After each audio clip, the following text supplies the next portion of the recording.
Welcome to the 8th edition of World Intellectual Property Forum.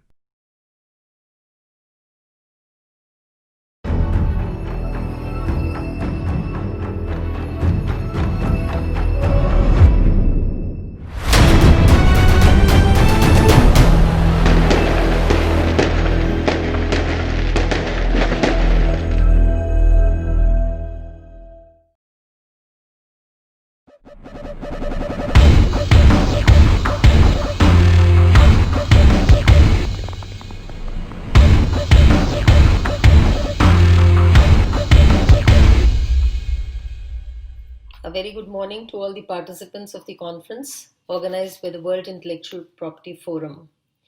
My sincere thanks to Mr. Jeet Agarwal for inviting me to speak amongst a galaxy of IP experts. I am going to today speak on, I'm Dr. Alka Chawla from Faculty of Law, University of Delhi. I'm going to speak on business strategies for small and medium enterprises. Across the globe, small and medium enterprises are non-subsidiary independent firms which employ less than a given number of employees. This number varies across countries. The most frequent upper limit designating an SME is 250 employees in European Union and 500 in US. Financial assets are also used to define SMEs. The Government of India enacted the Micro, Small and Medium Enterprises Development Act 2006 in June 2006. With the enactment of MSMED Act 2006, the paradigm shift that had taken place was inclusion of the services sector in the definition of micro, small and medium enterprises, apart from extending the scope to medium enterprises.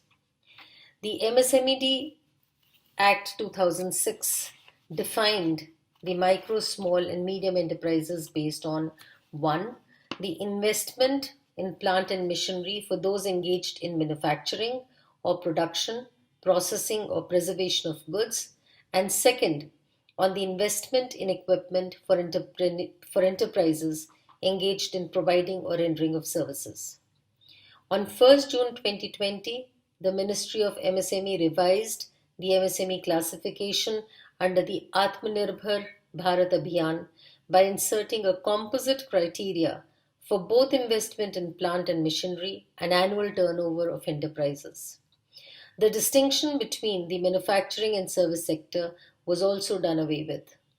The Finance Minister further clarified that the startups would also be eligible for relief measures announced for the MSMEs under the Atmanirbhar Bharat Abhiyan.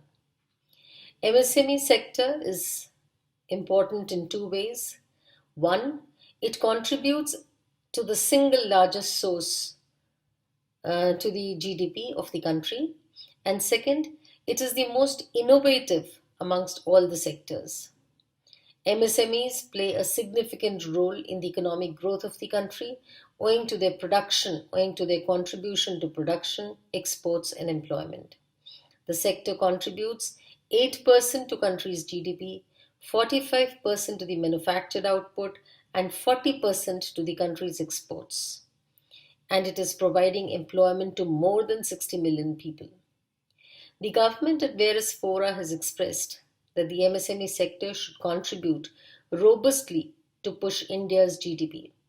It plays a key role in the development of the economy and economy with effective, efficient, flexible and innovative entrepreneurial spirit.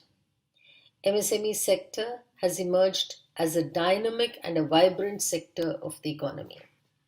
Talking about the IPRs, 21st century is known as the knowledge economy.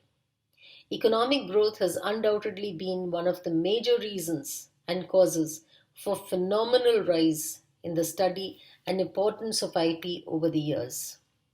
Protection and enforcement of IPRs are the major components of international trade and scientific cooperation. IP-intensive industries are the fastest growing economic assets of our country. The national IPR policy announced by the Government of India visualizes India where knowledge is to be the main driver of the development. IP, uh, now coming to the MSMEs. In the changing global scenario, the issues of IPRs have gained special importance for the MSME sector and the startups. IPR protection plays a key role in gaining competitive advantage in terms of technological gains for achieving higher economic growth in a market driven economy.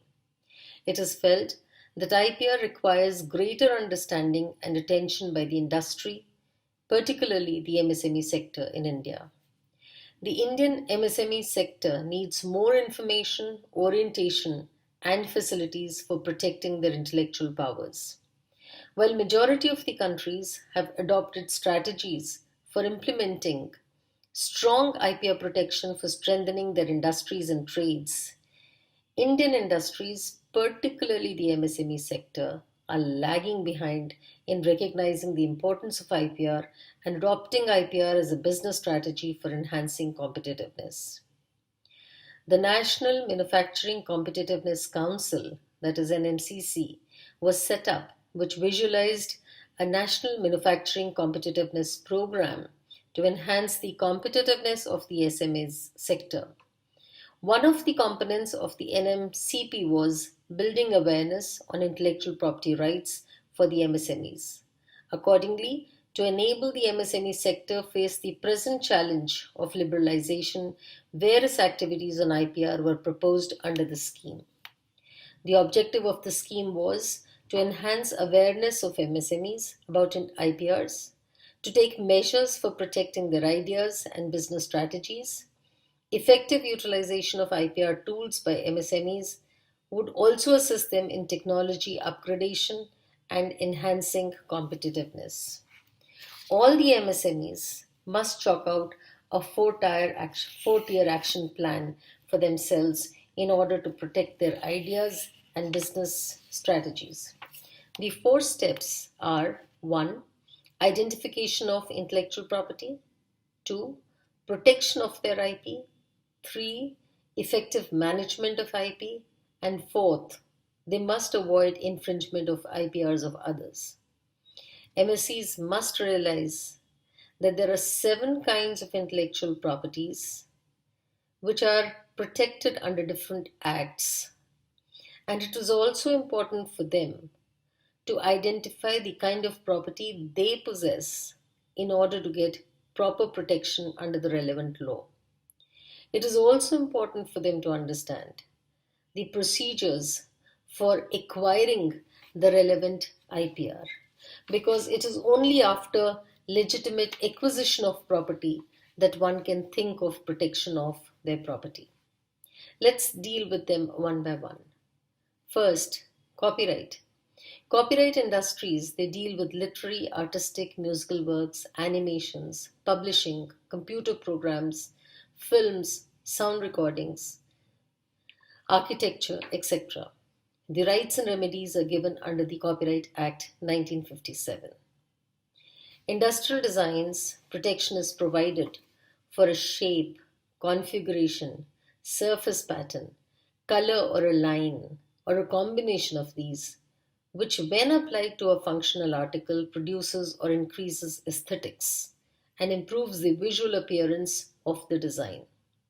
As per Indian law, the Designs Act 2000, industrial design protection is a type of IPR that gives exclusive right to make, sell, and use articles that embody the protected design to selected people only.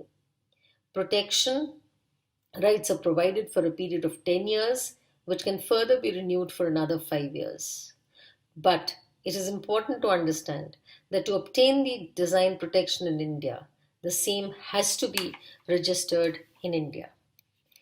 Geographical Indications Registration and Protection Act 1999 talks about geographical indications which help the producers to differentiate their products from competing products in the market. The GI tag enables the producers to build a reputation and goodwill around their products, which often fetch a premium price. Such products help in export earning, promotion of tourism, cultural heritage, and national identity.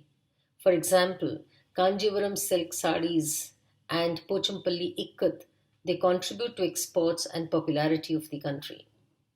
GIs have a great potential to play a major role between trades between countries. The legal protection to GIs protect livelihoods, encourage employment generation.